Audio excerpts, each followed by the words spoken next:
peculiar word. I don't understand why it's spelt that way. Surely it should be M-U-R-D-U-R,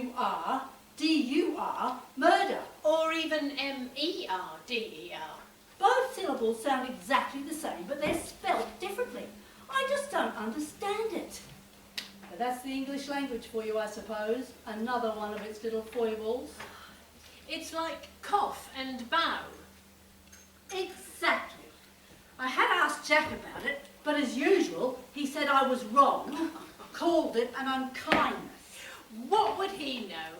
He's not usually right about these things. I'm not used to Jack being at home so much. Same with my Fred.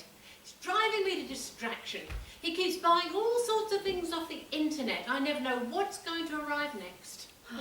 Jack bought a new spade, the one I used to dig the grave. I was grateful to him for that. You really need a good sharp edge to dig a grave, don't you think? Oh, absolutely. Otherwise it's too hard to cut the grass. At least the ground was a little softer after the rain. We've had rain, hopefully enough to green up the neighbour's yard. They take no pride in their garden. Not a rose to be seen, nor a vegetable. I don't know why they don't just concrete over the whole lot and have done with it. Save them the trouble of mowing it twice a year.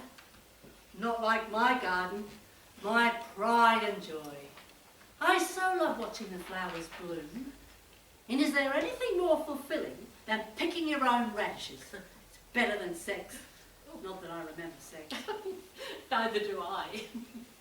Oh my goodness, listen to us talking about things like that.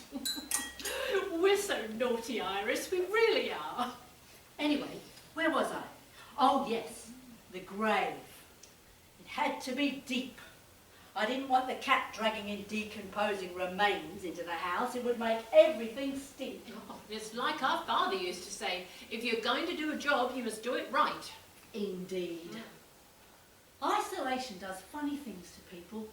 I mean, it set me off looking at a whole other way of life.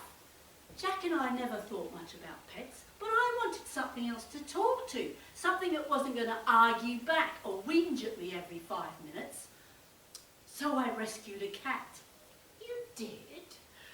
Of course, Jack was furious about it. That was what triggered everything, now I come to think of it. Triggered what? I'm so used to being on my own, you see. Jack was always at work. Apart from that short spell after retirement when he didn't know what to do with himself. He was constantly under my feet. And then he discovered golf and the garden centre, and I had my time alone again. Oh, precious. Until the pandemic struck. Then we were thrust together 24 hours a day, 7 days a week. No more golf, no more garden centre, no respite. Just Jack and I at home, morning, noon and night. So, about this murder business. It started this morning, just after breakfast. I'd made him his favourite, bacon and eggs, slice of toast, coffee. You're too good to him, Iris, you really are. Everything was going fine, until suddenly, while sipping my Earl Grey, Jack started arguing about the answer to 13 down. He refused to listen to me, got louder and louder, until he set the neighbour's dog off barking at us from over the fence. Oh, next minute, all hell breaks loose, and I found myself racing after Jack onto the lawn. Oh, for goodness sake, what a palaver. There was shouting and shushing and flailing and falling over and limbs flying in all directions. And Jack was screaming, "You're an idiot, Iris!" Oh, how rude. Oh, I argued that I most definitely was not. He repeated his insulting outburst, and then before I knew what was occurring, I was yelling, "It's murder! It's murder!" over and over again. He got me so monumentally angry that for a brief moment I lost my vision, and before I knew what I was doing, the spade came crashing down, and then there was this revolting crunch of bone, and then blood, And then complete silence. Oh, I feel sick. It was so unlike me. I know, Iris. You're never aggressive, ever. It's this damn virus that's got me all discombobulated. And saying damn, I never swear. It shows a poor grasp of the English language if you resort to swearing, as far as I'm concerned. I know. I said shit the other day. Oh, frightened the life out of Fred.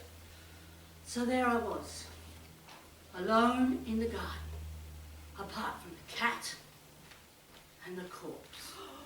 Iris, you must have been terrified. I knew what I had to do.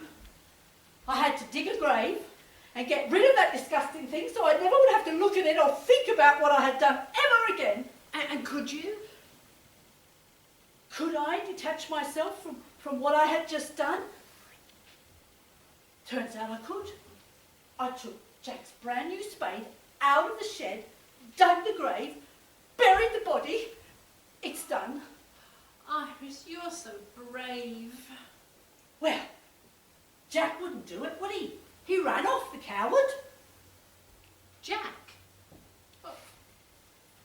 So where is Jack? Oh, he's upstairs, huffing no doubt. And I don't blame the cat. The cat? He's an animal. He was just following his natural instincts. Ah, it would have been better for all concerned if the cat had just killed the damn crow outright, but apparently they like to play with their quarry. So I had to put this poor thing out of its misery with the spade. It was the only thing you could be done when you think about it. And if Jack had waited to find out how many letters there were in 13 down, he would have realised that it was indeed a murder of crows. Unkindness refers to ravens. Music